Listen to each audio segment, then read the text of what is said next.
One more week before our October week holiday. Welcome to a home stretch week as we are looking to package up our new understandings and new skills related to digital map literacy and the 5 themes of geography.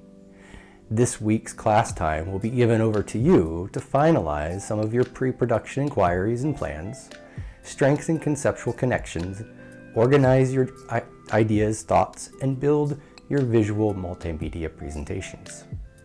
Let's get started. Last week, we were able to further our inquiries based on your various drafts of supporting questions in pursuit of the provided driving questions. Again, for the most part, your inquiries have been developing nicely. Remember, as you progress into the script and/or outline writing, you'll need to be sure to provide answers to these questions that are found in Mr. Dan's introduction video and the corresponding Google Earth project file. You should not be referencing or reading the questions during your presentation, so keep that in mind. Just the answers is what we're looking here.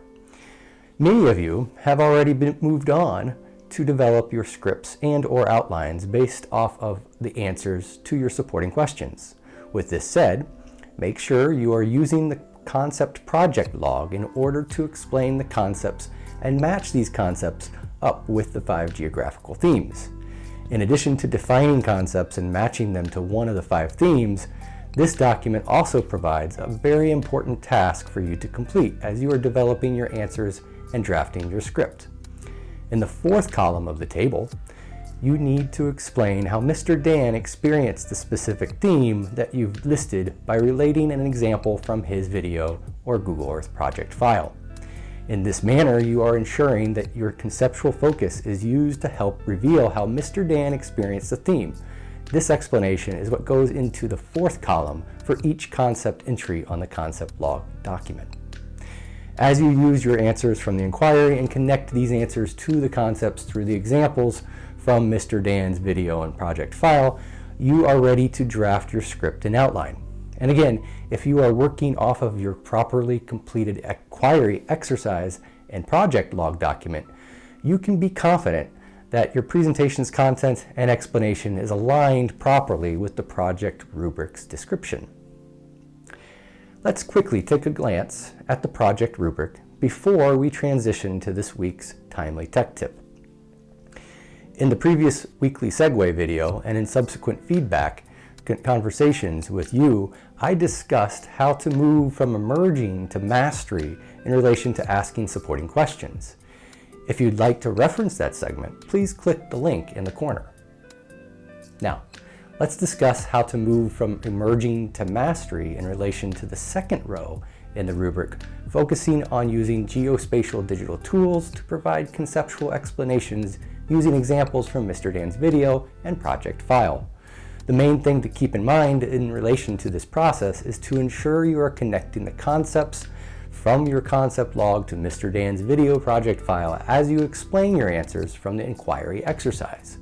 In addition, you should be referencing and explaining some of the Google Earth tools that we engaged with during our Google Earth group quizzes from last week. If you recall, you can use the tool to help you find essential information to further develop your presentation's content. As you do this, you'll want to be sure to reference how you use the tool to access these observations. Alternatively, you can demonstrate the use of this tool as you use it as a visual support in your presentation's explanation. Whichever way you choose to engage and explain the tool, please make sure you are providing concrete explanations about the concepts and examples you focus on from Mr. Dan's video and Google Earth project file. To reach the mastery level, use of the multiple tools should be clearly demonstrated, explained, and reflected upon as you connect additional findings and sources that further enhances your presentation's content. Finally, in the 3rd row of the rubric, we are focusing more on the visual representations of the content we've been collecting and drafting in the script. While the presentation delivery is considered formative feedback and it's an opportunity for us to learn how to do this type of project, your presentation visuals are evaluated in relation to the summative grade. First, Be sure that all visuals presented are connected to the concept, explanation, and examples you're using. Then be sure to incorporate different types of forms of visuals throughout the presentation in a timely way that reinforces your explanation at specific points of time in the presentation. With a variety of visual representations that clearly reinforce your ideas that are timely presented, you can achieve a mastery level description in relation to the rubric.